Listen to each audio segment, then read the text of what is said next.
देखो भाई, अपनी हिस्ट्री में अगर आप मैग्नीफाइंग ग्लास लगा के झांकोगे तो दो टॉपिक्स ऐसे मिलेंगे जो फॉरएवर एवरग्रीन है। 100 साल 1000 साल इनका नाम हमेशा रहेगा गोल्डन लेटर्स में। पहला रामायण, राम की कहानी जो मर्यादा में रहना सिखाते हैं, तो दूसरा महाभारत, कृष्णा की कहानी जो सामने वाले को मर्यादा में रखना सिखाते हैं। अब जो रामायण वाला सब्जेक्ट है उसमें बहुत बार कोशिश हो चुकी है फिल्म बना के पब्लिक के सामने उतारने की, कुछ पास हुए तो कुछ फेल। नया नया ताजा ताजा खिलाड़ी मार्केट में आया है, आदि पुरुष, मिक्स रिस्पॉन्स मिल रहा है। उस फिल्म का फैसला तो जनता कर ही देगी अगले महीने 16 जून को। मुश्किल से 30 दिनों का इंतजार बाकी है बस। लेकिन अब जो न्यूज मैं आपको बताऊंगी वो सुनकर आपका रिएक्शन पागलपन में बदल जाएगा, शायद कूद पड़ोगे, इतनी खुशी की आदत नहीं है ना। इस वाली फिल्म पर नेगेटिव पॉजिटिव तो छोड़ो, आप सवाल उठाने के बारे में भी दूर दूर तक नहीं सोच सकते। पूछो क्यों? क्योंकि इसके साथ नाम जुड़ा हुआ है डायरेक्टर एस राजामौली का। तो भैया समझ जाओ, कैलेंडर में एक नया फेस्टिवल ऐड करने का वक्त आ चुका है। महाभारत के सब्जेक्ट को दोबारा नई जिंदगी मिलने वाली है बड़ी स्क्रीन पे। जी हाँ, बिल्कुल सही सुना आपने, हिस्ट्री बनने वाली है सिनेमा में। एस राजामौली का एक नया इंटरव्यू सामने आया है जिसमें उन्होंने अपनी जिंदगी का सबसे बड़ा ड्रीम प्रोजेक्ट महाभारत के बारे में डिस्कशन किया।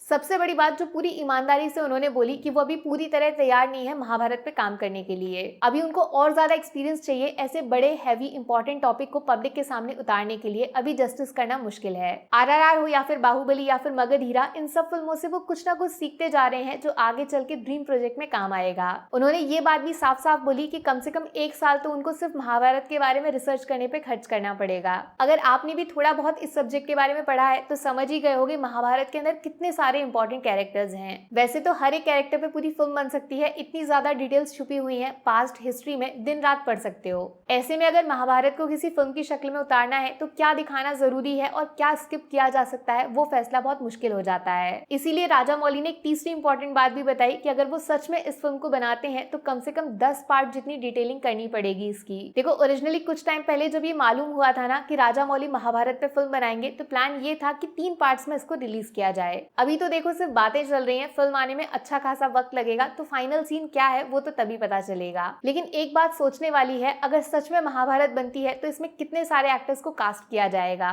उंगलियां खत्म हो जाएंगी गिनते गिनते, लेकिन कैरेक्टर्स के नाम खत्म नहीं होंगे और एक्टर्स भी बड़े बड़े कास्ट करने पड़ेंगे। तो जरा सोच के देखिए फिल्म का बजट कितना पहुंच जाएगा। इस बात में रत्ती भर भी शक नहीं है कि ये इंडियन सिनेमा की हिस्ट्री की सबसे महंगी फिल्म होगी। अगर मान लेते हैं 3 पार्ट्स में भी फिल्म को बनाया जाए तो कम से कम एक पार्ट का बजट 1000-1500 करोड़ हो सकता है। लेकिन इस बात पे भी जरा सा भी डाउट मत रखना, अगर 5000 करोड़ लगा के महाभारत बनती है और साथ में एस राजामौली का नाम पोस्टर पे लिखा जाता है, जिनकी अच्छी खासी फॉलोइंग है अब ना सिर्फ इंडिया बल्कि पूरी दुनिया में आफ्टर ऑस्कर, तो भैया कम से कम हंसते खेलते ये फिल्म पूरी दुनिया में 10-15 हजार करोड़ का बिजनेस कर देगी। ये तो सिर्फ अंदाजा है, हकीकत में नंबर और ज्यादा आगे बढ़ेगा, मुझे पूरा भरोसा है। तो अभी एक्साइटेड तो आप लोग पक्का हो गए होंगे, उसके बारे में सवाल पूछना बेकार है। लेकिन हाँ, एक बात जरूर बताना पूरे दिमाग से सोच समझकर, महाभारत की कास्टिंग आपके हिसाब से कैसी परफेक्ट दिखेगी? कौन से एक्टर को आप फिल्म में देखना पसंद करोगे और कौन से को बिल्कुल नहीं? कुछ बढ़िया बढ़िया नाम लिखना यार, पढ़ के मजा आना चाहिए, जो किसी ने नहीं सोचा वैसा कुछ ढूंढ के बताना, ठीक है? बाकी वीडियो में कुछ पसंद आया हो या फिर कुछ शिकायत करनी हो तो मैं आपको इंस्टाग्राम पर भी मिल जाऊंगी, वरना थोड़ा सा इंतजार करिए, मिलूंगी आपसे अगले वीडियो में। Take care, bye bye.